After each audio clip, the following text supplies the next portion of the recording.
tentang perangkat perencanaan pembelajaran bahasa Arab di SMP di Ambon.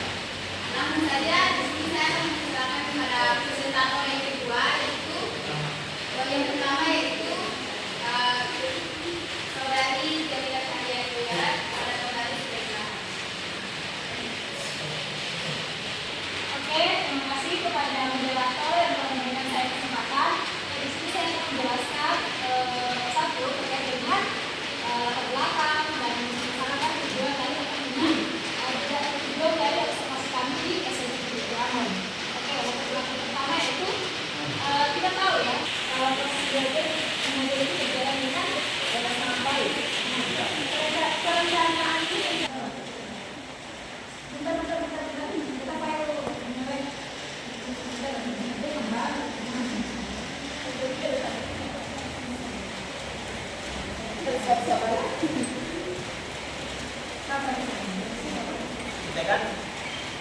kan tadi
apa sudah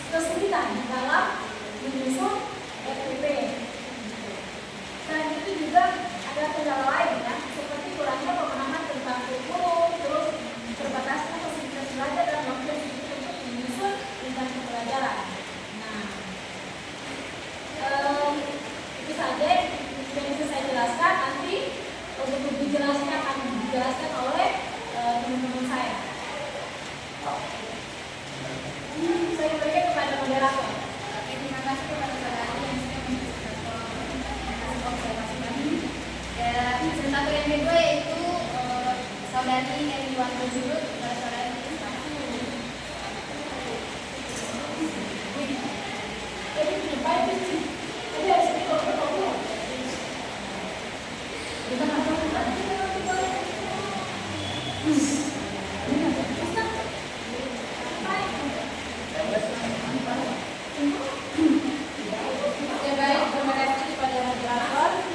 kemudian masuk ke bab kedua itu tentang pelaksanaan observasi.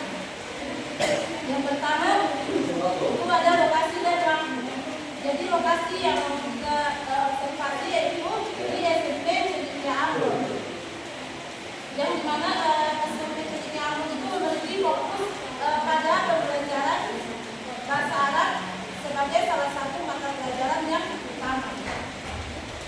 Kemudian waktu. Jadi kelompok kami turun observasi selama 4 kali pada hari Jumat jam 8 sampai jam 12 di jam mata kuliah masuk semua. Oke, kemudian subjek observasi.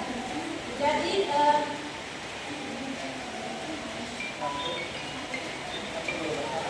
yang pertama subjek observasi yang pertama itu guru bahasa Arab. Jadi kami melakukan wawancara bersama guru bahasa Arab. Guru bahasa Arab itu guru tersebut terlibat langsung dalam penyusunan RPP, bahan ajar, dan pelaksanaan pembelajaran. Kemudian bagian kurikulum. Jadi sebagai penerima manfaat dari perencanaan dan pelaksanaan pembelajaran bahasa Arab. Kemudian variabel observasi. Yang pertama ada kalender pendidikan.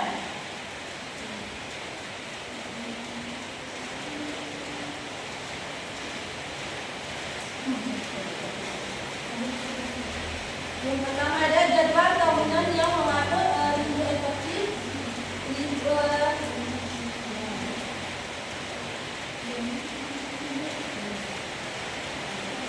dan kegiatan pembelajaran.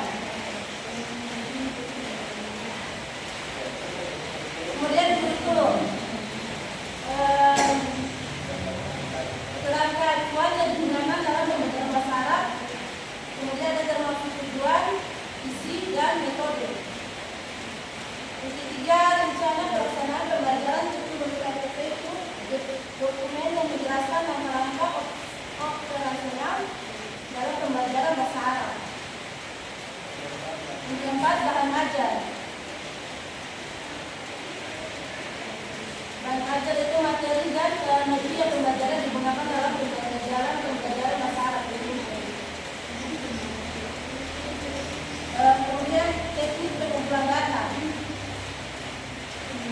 Yang pertama observasi langsung. Jadi kita mengamati proses pembelajaran bahasa Arab di kelas, termasuk interaksi antara guru dan siswa. Kemudian wawancara. Melakukan wawancara terstruktur dengan guru, siswa, dan manajemen sekolah terkait perencanaan dan pelaksanaan pembelajaran. Yang ketiga, dokumentasi.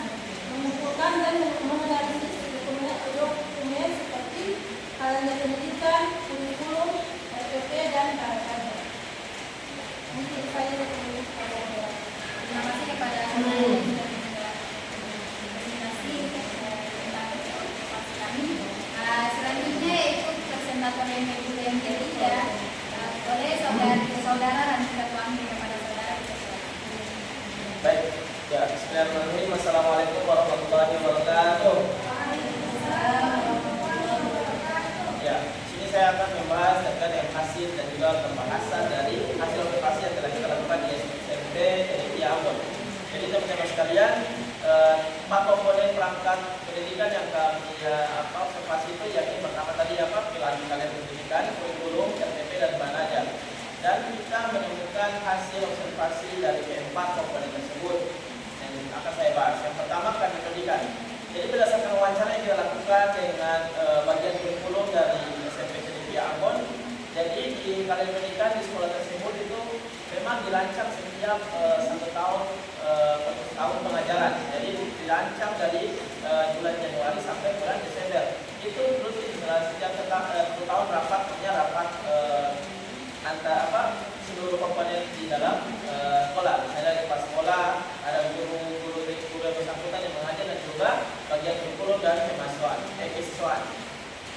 Baik, di kalender pendidikan yang mereka rancang itu memang di sekolah SMP TNI Ambon itu ada mata pelajaran yang menjadi unggulan dari TNI Ambon. SMP TNI Ambon. Jadi ada mata pelajaran bahasa Arab, matematika, dan juga bahasa Inggris yang memang menjadi patokan atau mata pelajaran unggulan dari SMP tersebut. Jadi diberikan porsi 3 jam dalam 1 pekan. Jadi setiap 1 pekan itu 3 kali pertemuan. Ya, biasanya kan kalau mata pelajaran kayak bahasa Arab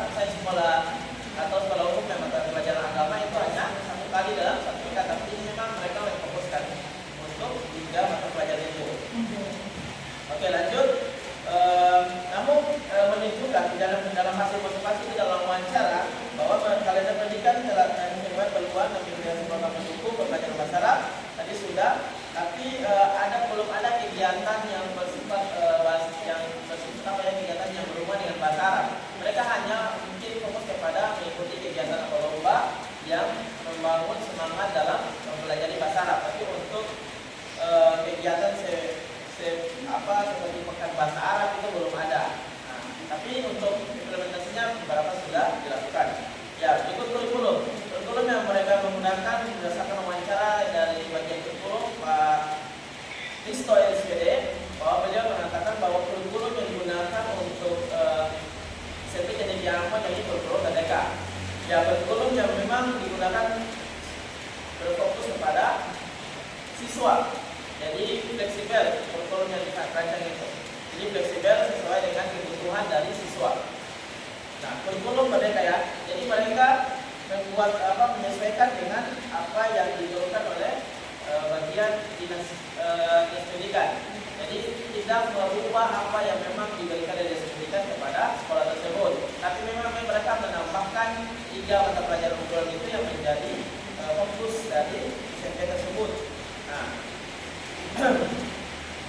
namun untuk pengaplikasiannya itu belum secara semua diaplikasikan, tapi beberapa saja yang memang menjadi patokan terpenting dalam kurikulum tersebut. Nah, selanjutnya bahan ajar, RPP, rencana pelaksanaan pembelajaran. Nah, ini kita berdasarkan wawancara dengan salah satu guru bahasa Arab, Ustaz atau Pak Fajri Hamid Tansi. Jadi beliau sendiri mengatakan bahwa beliau dalam pengajaran atau mengajarkan bahasa Arab itu tidak menggunakan RPP. Dan beliau mengajar bahasa Arab itu menggunakan metode talaki atau tradisional yang biasa kita ketemu di pesantren dan lain sebagainya. Talaki ya. Jadi proses yang tradisional yang memang belum menggunakan media, IT dan lain sebagainya. Jadi memang salah satu mungkin yang kita dapat mungkin beliau juga kan beliau lulusan dari bukan lulusan pendidikan. Nah, jadi beliau tidak membuat RPP, langsung mengajar menggunakan buku ajar tanpa ada RPP-nya. Nah, yang berikut tentang bahan ajar. Ya, berdasarkan wawancara juga bersama guru bahasa Arab, beliau Ustaz Fajri Tansi, beliau mengatakan beliau menggunakan buku bahasa Arab paket yang biasa digunakan untuk kelas SMP, tapi bukan modul ajar yang didesain atau dirancang oleh beliau dan disitu dilengkapi RPP. Seperti yang kita lihat dalam teman-teman yang lulusan bahasa Arab dan pendidikan yang mungkin perencanaan RPP dan modul itu dia satu paket langsung. Tapi beliau menggunakan buku yang sudah ada, lalu mengajarkan secara metode yang tadi saya sampaikan. Jadi pembahasan tentang kajian pendidikan degradasi sistematis setiap tahun untuk masa pelajaran operasional, pembelajaran pendidikan kalender pendidikan mencakup berbagai waktu untuk minggu efektif, minggu nasional dan kegiatan akademik serta non akademik. Hal ini mencerminkan perencanaan yang terarah dan sesuai dengan pedoman dari dinas pendidikan. Namun pendidikan ini belum sepenuhnya mengakomodasi kebutuhan pelajaran yang spesifik, terutama untuk mendukung pembelajaran bahasa Arab. Ya. Nah, kegiatan pendukung seperti lomba kebahasan yang bersifat di sekolah, diskusi budaya dan pekan bahasa Arab belum bagian dari ketentuan dan kajian tersebut. Nah, makanya itu yang jadi perbaikan yang harus atau dijanjikan dari sekolah tersebut untuk dari bagaimana membuat pekan bahasa Arab ya, atau satu hari bersama bahasa Arab. Baik, kurikulum yang fleksibel. Jadi penerapan kurikulum Merdeka jasa pendidikan menawarkan fleksibel yang besar dan terjun dalam penyusunan melaksanakan pembelajaran. Guru memiliki kebebasan untuk menyesuaikan materi dan metode pembelajaran yang diperlukan. Nah, hasil observasi itu juga menunjukkan bahwa fleksibel ini belum dimanfaatkan secara optimal, terutama dalam pembelajaran bahasa Arab. Pendekatan pengajaran masih didominasi oleh metode tradisional tadi. Baik, sehingga belum mencerminkan potensi penuh kurikulum Merdeka. Kan kurikulum Merdeka itu misalnya integrasi dari teknologi informasi itu belum digunakan atau media-media yang bersifat IT. Untuk memasukkan potensi kurikulum Merdeka, sekolah perlu memberikan pelatihan kepada guru untuk mengembangkan bahan ajar yang berbasis teknologi dan pendekatan inovatif. Yang berikut, ketiadaan RPP dalam pelajaran bahasa Arab ini menjadi catatan yang penting untuk SMP Indonesia karena RPP pembelajaran. Karena dengan adanya RPP itu kita dapat bisa mengarahkan pembelajaran secara sistematis dari yang tingkatan yang dari yang lebih mudah dan juga tingkatan yang lebih sulit. Maka dari itu RPP harus dimaksimalkan lagi oleh katakan untuk SMP Kedikya untuk bisa membuat RPP. Tapi untuk mata pelajaran lain seperti ada yang matematika dan lain sebagainya itu ada yang digunakan, tapi bahasa Arab saja. Nah, bahasa Arab digunakan karena memang beliau belum pernah lulusan pendidikan. Nah, itu menjadi catatan juga. Menggunakan bahasa bahan ajar ya, kita tadi tahu penggunaan bahan ajar yang digunakan bukan bukan modul yang didesain dengan RPP, tapi buku paket jasa yang dimana menggunakan metodologi dan itu. Baik, langsung untuk meningkatkan kualitas pembelajaran bahasa Arab, saya harus menyediakan pelatihan ya. Pertama, pelatihan bagi guru untuk mengembangkan bahan ajar berbasis teknologi. Selain itu, kolaborasi antara guru dan siswa dalam menyusun materi pembelajaran juga dapat meningkatkan keterlibatan siswa. Dengan bahan ajar yang lebih variatif dan inovatif, pembelajaran bahasa Arab tidak hanya akan menjadi lebih menarik, tapi juga lebih efektif dalam mendukung pencapaian kompetensi siswa. Ya, mungkin sekian dari penjelasan saya. Intinya dari yang tadi dari pendidikan, kurikulum, RPP, dan juga bahan ajar yang menjadi poin ada hasil observasi kami, dan nanti kita langsungkan gambarnya apa bentuk dari kalian pendidikan itu ada di bagian. Oke, saya kembalikan kepada masyarakat. Terima kasih kepada saudara yang sudah mendapatkan hasil observasi kami. Selanjutnya yang terakhir yaitu kesimpulan dari saya sendiri. Kesimpulan dari presentasi yang pertama dan yang kedua dan yang ketiga, hasil dari kesimpulan adalah hasil observasi di SMP Kedikya Ambon menunjukkan bahwa sistem perencanaan pendidikan bahasa Arab meskipun telah memiliki dasar yang baik seperti kalender pendidikan yang terstruktur dan penggunaan kurikulum merdeka masih memerlukan perbaikan signifikan dalam beberapa aspek utama. Kalender pendidikan berhasil memberikan alokasi waktu khusus untuk bahasa Arab sebagai mata pelajaran unggulan. Namun, belum sepenuhnya manfaatnya potensi kegiatan tambahan seperti pekan bahasa Arab atau lomba kebahasaan yang dapat meningkatkan motivasi dan keterampilan siswa. Hal ini menjawab rumusan masalah pertama bahwa perencanaan pendidikan untuk pembelajaran bahasa Arab masih memerlukan penguatan dan implementasinya. Pada aspek kurikulum, penggunaan kurikulum merdeka memberikan fleksibilitas besar dalam menyusun pembelajaran yang relevan dengan kebutuhan siswa. Namun, fleksibilitas ini belum dimanfaatkan secara maksimal oleh guru. Bahkan bahasa Arab yang masih menggunakan metode pengajaran tradisional. Jadi di sana itu mereka kebanyakan menggunakan metode tradisional, tidak memiliki yang tadi sudah dijelaskan oleh presentator bahwa tidak memiliki RPP. Mereka cuma media buku. Bahasa Arab yang masih menggunakan metode pengajaran tradisional seperti kita lagi, hal ini mencerminkan adanya kesenjangan antara potensi kurikulum dan implementasinya. Sebagaimana diidentifikasi dalam rumusan masalah kedua mengenai kendala dalam integrasi perangkat pembelajaran bahasa Arab. Untuk menjembatani kesenjangan ini diperlukan pelatihan guru dalam menerapkan pendekatan pembelajaran berbasis proyek dan integrasi teknologi informasi dan komunikasi.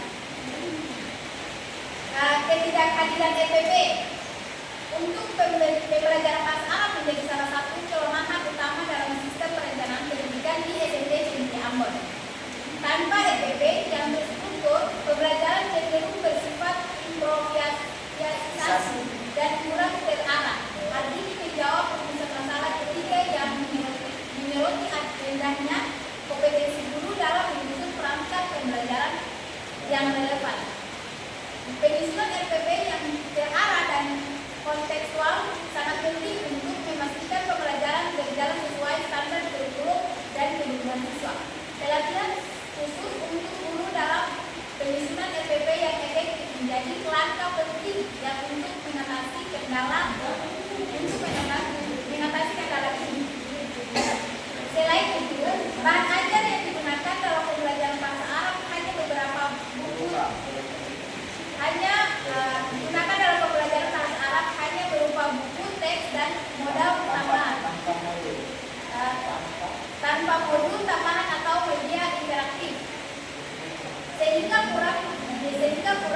menarik bagi siswa. Hal ini menjawab permasalahan mengenai perlunya inovasi dalam mengajar untuk meningkatkan efektivitas pembelajaran dengan mengembangkan bahan ajar berbasis teknologi seperti modul digital atau video pembelajaran interaktif. Guru dapat menciptakan pengalaman belajar yang lebih relevan dengan era pendidikan di 4.0. Oleh karena itu, pengintegrasian teknologi dan inovasi dalam pembelajaran sangat diperlukan untuk meningkatkan relevan dan kualitas pembelajaran bahasa Arab di SMK Ambon.